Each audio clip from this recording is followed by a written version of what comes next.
Hey there, everybody. So, just because I read a short chapter of Stardust, went ahead and recorded, or am recording. Time is weird. Another Just So story. Um, so, unfortunately, most of these stories are still good. A few of them have not aged well, mostly because, you know, Kipling is a man of his times. So I'll skip a couple of lines here. But the crab that played with the sea. Before the high and far off times, O my best beloved, came the time of the very beginnings, and that was in the days when the eldest magician was getting things ready. First he got the earth ready, then he got the sea ready, and then he told all of the animals that they could come out and play. And the animals said, "O eldest magician, what shall we play at?" And he said, "I shall show you." He took the elephant, all the elephant there was, and said, "Play at being an elephant." And all the elephant there was played. He took the beaver and all the beaver there was, and said, "Play at being a beaver." And all the beaver that was played. He took the cow, all the cow there was, and said, "Play at being a cow." And all the cow there was played. He took the turtle, and all the turtle there was, and said, "Play at being a turtle," and all the turtle there was played. One by one he took all of the beasts and birds and fishes, and told them what to play at. But towards the evening, when people and things were restless and tired, there came up the man, with his own best beloved little girl, sitting on his shoulder, and he said, "What is this play, eldest magician?" And the eldest magician said, "Ho, son of Adam! This is the play of the very beginning, but you are too wise for this play." And the man saluted and said, "Yes, I am too wise for this play, but see that you make all animals obedient to me." Now, while the two were talking together, Pauama the crab, who was next in the game, scuttled off sideways and stepped into the sea, saying to himself, "I will play alone in the deep waters, and I will never be obedient to this son of Adam." Nobody saw him go away except the little girl daughter, where she leaned on the man's shoulder. And the play went on until there were no more animals left without orders. And the eldest magician wiped the fine dust off his hands and walked about the world to see how the animals were playing. He went north, O best beloved, and he found all the elephant there was, digging with his tusks and stamping with his feet on the nice, new, clean earth that had been made ready for him. "Kun," said all elephant there was, meaning, "Is this right?" "Paya kun," said the eldest magician, meaning, "That is quite right." And he breathed upon the great rocks and the lumps of earth that all the elephant there was had thrown up. "See, Opal? Elephants eat dirt too. They're barfing everywhere. Stupid elephants." And they became the great Himalayan mountains, and you can look them up on the map. He went east, and he found all the cow there was, feeding in the field that had been made ready for her, and she licked her tongue round the whole forest at the time, and swallowed it and sat down to chew her cud. "Kun," said all the cow there was. "Paya kun," said the eldest magician, and he breathed upon the bare patch that she had eaten, and upon the place where she had sat down, and one became the great Indian desert, and the other became the great desert of Sahara, and you can look them up on the map. He went west, and he found all the beaver there was, making a beaver dam across the mouths of broad rivers that had been got ready for him. "Kun," said all the beaver there was. "Paya kun," said the eldest magician, and he breathed upon the fallen trees and the still water, and they became the Everglades of Florida, and you may look them out on the map. Then he went south and found all the turtle there was, scratching with his flippers in the sand that had been got ready for him, and the sand on the rocks whirled through the air and fell off far into the sea. "Kun," said all the turtle there was.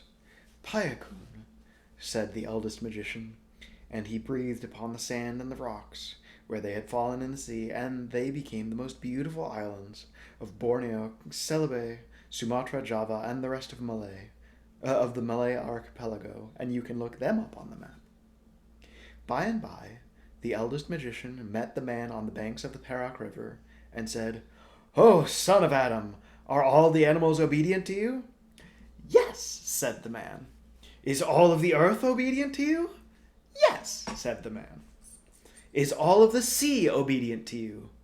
No, said the man. Once a day and once a night, the sea runs up the Perak River and drives the sweet water back into the forest, so that my house is made wet.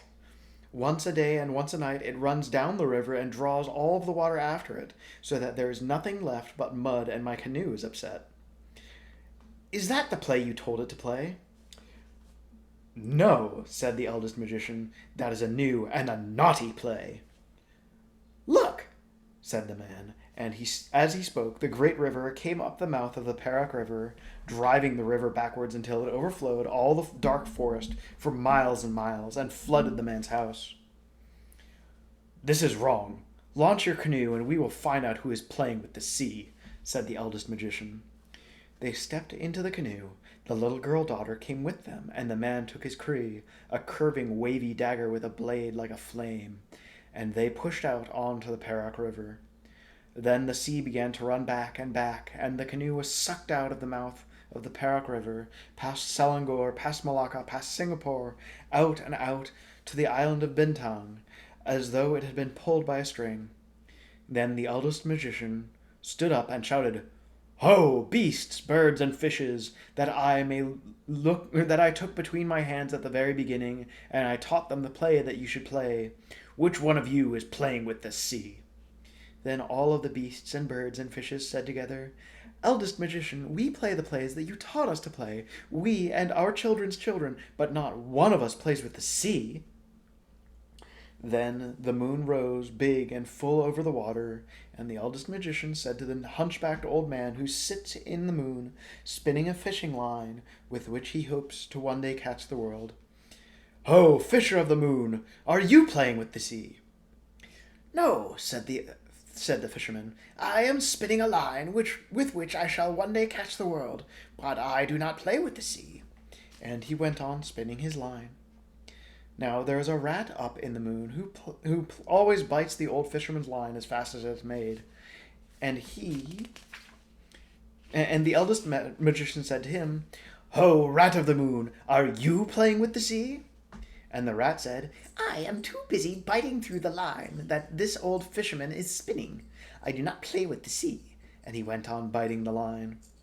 Then the little girl daughter put up her little soft brown arms with the beautiful white shell bracelets and said, Oh, eldest magician, when my father here talked to you at the very beginning, and I leaned upon his shoulder while the beasts were being taught their plays, one beast went away naughtily into the sea before you had taught him his play. That's right, just like you, my beloved little daughter. And the eldest magician said, How wise are little children who see and are silent. What was that beast like? And the little girl daughter said, He was round and he was flat. His eyes grow on stalks. And he walked sideways like this, and he was covered with strong armor upon his back. And the eldest magician said, How wise are little children who speak the truth. Now I know where Pauama went. Here, give me the paddle. So he took the paddle, but there was no need to paddle, for the water flowed steadily past all of the islands until they came to the place called Pusat Tasik, the heart of the sea, where the great hollow that leads down to the heart of the world, and in that hollow grows the wonderful tree, Pua Jungi, that bears the magic twin nuts. Then the eldest magician slid his arm up to the shoulder through the deep warm water, and under the roots of the wonderful tree he touched the broad back of Pauama the crab, and Pauama settled down at the touch, and all the sea rose up as the water rises in a basin when you put your hand into it. Ah! Said the eldest magician, Now I know who has been playing with the sea. And he called out, What are you doing, Pauama? And Pauama, deep down below, answered, Once a day and once at night, I go out to look for my food. Once a day and once at night, I return. Leave me alone. Then the eldest magician said, Listen, Pauama, when you go out from your cave, the waters of the sea pour down into Pusat Tasek, and all the beaches of all the islands are left bare, and the little fishies die, and Raja Monyang Kaban, the king of the elephants, his legs are made muddy. When you come back and put in Pusat Tasek, the waters of the sea rise, and half the little islands are drowned, and the man's house is flooded, and Raja Abdullah, the king of the crocodiles, his mouth is filled with salt water. Then Pa'ama, deep down below, laughed and said, I did not know I was so important. Henceforth I will go out 7 times a day, and the waters shall never be still. And the eldest magician said, I cannot make you play the play that you were meant to play, Pa'ama, because you escaped me at the very beginning. But if you are not afraid, come up and we shall talk about it. I am not afraid, said Pa'ama, and he rose to the top of the sea in the moonlight. There was nobody in the world so big as Pa'ama, for he was king of crabs, king of all crabs, not a common crab, but a king of crabs. One side of his great shell touched the beach at Sarawak, the other touched the beach at Panang, and he was taller than the smoke of 3 volcanoes. Although whether it is 3 volcanoes, each to a side, or stacked atop each other, it is not said. As he rose up through the branches of the wonderful tree, he tore off one of the great twin fruits, the magic double-kerneled nuts that made people young, and the little girl daughter saw it bobbing alongside the canoe, and pulled it in and began to pick out the soft eyes of it with her little golden scissors, which, according to the picture, is an outrigger canoe, which is a very special and different kind, which you may see in the picture. Now, said the magician, make a magic, Pa'ama, to show that you really are important. Pa'ama rolled his eyes and waved his legs, but he could only stir up the sea because, though he was king of crabs, he was nothing more than a crab, and the eldest magician laughed. You are not so important after all, Pa'ama, he said. Now let me try. And he made a magic with his left hand, with just the little finger of his left hand, and lo and behold, best beloved, oh, best beloved, Pa'ama's hard blue and green and black shell fell off of him as a husk falls off of a coconut, and Pa'ama was left all soft, soft as the little crabs that you sometimes find on the beach, oh best beloved. Indeed, you are very important, said the eldest magician. Shall I ask the man here to cut you with his Cree? Shall I send for Raja Moyan Kaban, the king of the elephants, to pierce you with his tusks? Or shall I call Raja Abdullah, the king of crocodiles, to bite you? You are nakedy! Sorry, that is what my father would have said, because he is a dope, but a very good dope, and I love him very much. And Pa'ama said, I am ashamed! Give me back my hard shell and let me go to Pusat Tasek, and I will only stir once a day and once a night to get my food. And the eldest magician said, No, Pa'ama, I will not give you back your shell, for you will grow bigger and prouder and stronger, and perhaps you will forget your promise and you will play with the sea once more. Then Pa'ama said, Well, what shall I do if I am so big that I can only hide in Pusat Tasek, and if I go anywhere else, as soft as I am now, the sharks and the dogfish will eat me. Opal is not a dogfish. She is a dog.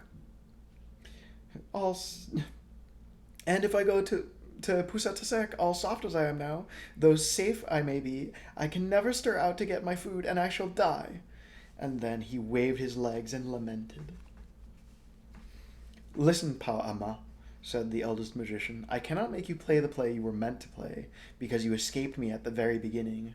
But if you choose, I can make every stone and every hole and every bunch of weed in all of the seas a safe Pusat Tasek for you and your children forever and always. Then Pa'ama said, That is good, but I do not choose yet.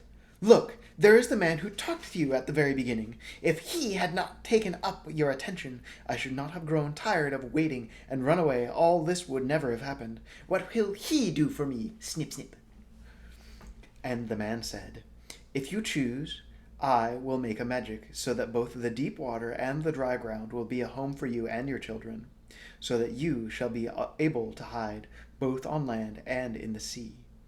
And Pa'ama said, I do not choose yet. Look, There is the little girl who saw me running away at the very beginning. If she had spoken then, the eldest magician would have called me back, and all of this would never have happened. What will she do for me? Snip, snip. And the little girl daughter said, It is good nut that I am eating. If you choose, I will make a magic, and I will give you this pair of scissors, very sharp and strong, so that you and your children can eat coconuts like this all day long when you come up from the sea to the land. Or you can dig a pusatasek for yourself with the scissors that belong to you when there is no stone nor hole nearby. And when the earth is too hard, by the help of these same scissors, you can run up a tree. Pau'ama said, I do not choose yet, for all soft as I am, these gifts would not help me. Give me back my shell, O eldest magician, and then I will play your play. Snip, snip. And the eldest magician said, I will give it back, Pau'ama, for 11 months of the year, but on the 12th month of every year it shall grow soft again, to remind you and all of your children that I can make magics, and to keep you humble, Pau'ama. For I see that if you can run both underwater and on land, you will grow too bold, and if you climb trees and crack nuts and dig holes with your scissors, you will grow too greedy, Pau'ama. Then Pau'ama thought a little and said, I have made my choice. I will take all of the gifts. Snip, snip. And then the eldest magician made a magic with the right hand, with all 5 fingers of his right hand, and lo and behold, best beloved, Pau'ama grew smaller and smaller and smaller, till at last there was only little green crab swimming in the water alongside the canoe, crying in a very small voice, Give me the scissors! And the girl daughter picked him up by the palm of her little brown hand, and sat him in the bottom of the canoe, and gave him her scissors. And he waved them in his little arms, and opened them and shut them and snapped them. I can eat nuts, I can crack shells, I can dig holes, I can climb trees, I can breathe in the dry air, and I can find a safe pusatasek under every stone. I did not know I was so important. Kun? Paya kun, said the eldest magician. And he laughed and gave him his blessing, and little Pau'ama, snip, snip, scuttled over the side of the canoe and into the water. He was so tiny that he could have hidden under the shadow of a dry leaf on land or a dead shell at the bottom of the sea. Was that well done? Said the eldest magician. Yes, said the man. But now we must go back to Perak, and it is a weary way to paddle. If we had waited till Pau'ama had gone out of Pusatasek and come home, the water would have carried us there by itself. You are lazy, and your children will be lazy. He held up his finger to the moon and said, O fisherman, here is this man who is too lazy to row home. Pull his canoe home with your line, fisherman. No, said the man, if I am to be lazy all the days, let the sea work for me twice a day, forever. That will save me paddling. And the eldest magician laughed and said, Payakun. And the rat of the moon stopped biting the line, and the fisherman let down his line till it touched the sea, and he pulled the whole deep sea along, past the island of Bitang, past Singapore, past Malacca, past Selangor, till the canoe whirled into the mouth of the Perak River again. Kun, said the fisherman of the moon. Payakun, said the eldest magician. See now that you pull the sea twice a day, and twice a night forever, so that these fishermen may be saved paddling.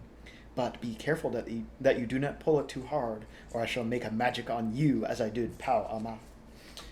Then they all went up the Perak River and went to bed, O best beloved. Now listen and attend. From that day to this moon has always pulled the sea up, from that day to this, the moon has always pulled the sea up and down and made what we call tides.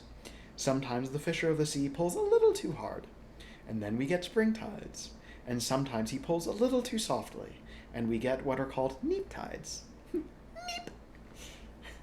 But nearly always he is careful because of the eldest magician. And Pau'ama, you can see him when you go to the beach, how all of Pau'ama's babies, you can see when you go to the beach, how all of Pau'ama's babies made little pusataseks for themselves under every stone and a bunch of weed on the sands, and you can see them waving their little scissors, snip, snip. And in some parts of the world, they truly live on dry land and run up palm trees and eat coconuts, exactly as this clever girl daughter promised. But once a year, all Paua'ama must take off their hard armor and be soft to remind them of what the eldest magician could do. And so it isn't fair to kill or hunt Paua'ama's babies just because old Paua'ama was rude a very long time ago. Oh yes, Paua'ama's babies hate being taken out of their little pusat and brought home in little pickle bottles. That is why they nip at you with their scissors, and it serves you right.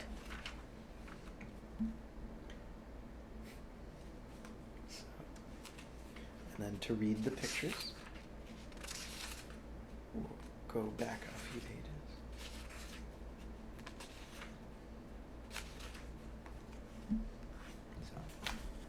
First.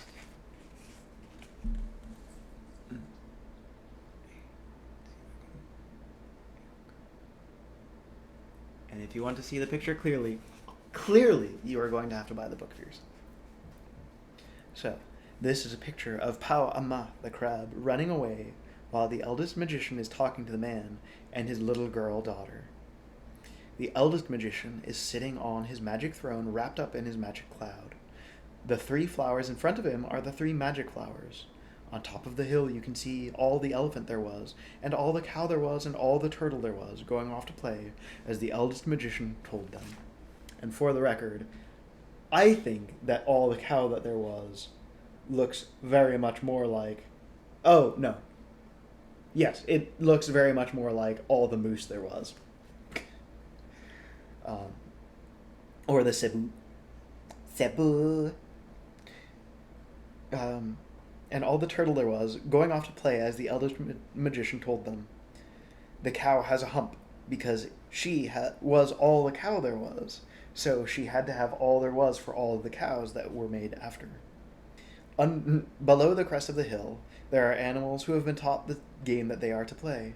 You can see all the tiger there was, smiling at all the bones there were. And you can see all the elk there was, who looks very much like all the moose there was to me. And all the parrot there was, and all the bunnies there were on the hill. My mother is very much in love with the idea of bunnies, so. Lucky bunnies. The other animals are on the other side of the hill, so I haven't drawn them. The little house up on the hill is all the house there was. The eldest magician made it to show the man how to make houses when he wanted to. The snake round that spiky hill is all the snake there was, and he is talking to all the monkey there was, and the monkey is being rude to the snake.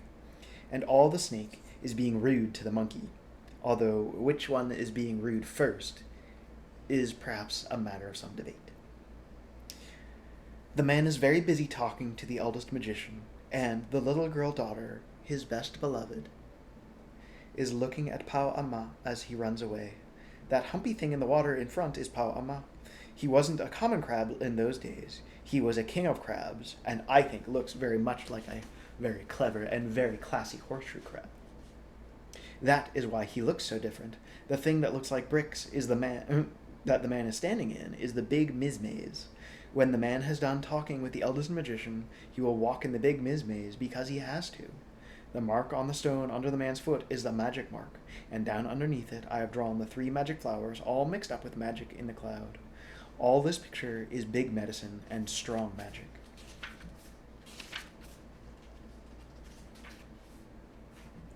And then this one is Paua'ama, king of crabs, the horseshoe, that most beautiful of all of the creations. This is a picture of Paua'ama, the crab, rising out of the sea as tall as the smoke of 3 volcanoes, whether on their sides or stacked on top, I do not know. I haven't drawn the 3 volcanoes because Paua'ama was so big he blocked them out. Paua'ama is trying to make a magic, but he is only a silly crab, and so he can't do anything. You can see all his legs and claws an empty hollow shell. The canoe is the canoe that the man and the girl daughter and the eldest magician sailed in from the Parok River in. The sea is all black and bobbly because Paua'ama has just risen up out of the Pusat. Pusat is underneath, so I haven't drawn it. The man is waving his curvy cray's knife at Paua'ama. The little girl daughter, wise little girl daughter, is sitting quietly in the middle of the canoe. She knows she is quite safe with her dad. The eldest magician is standing up at the other end of the canoe, beginning to make a magic. He has left his magic throne on the beach, and he has taken off his clothes so as to not get them wet, and he has left the magic cloud behind too so as not to tip the boat over. The thing that looks like another little canoe outside, the real canoe, is called an outrigger. It is a piece of wood tied to it with sticks, and it prevents the canoe from being tipped over. The canoe is made out of one piece of wood, and there is paddle at one end of it. And actually, outrigger canoes are really, really, really cool, because what they do is they are... I'm going to make my niece roll her eyes in disgust because I'm going to explain engineering and techniques because I think it's neat.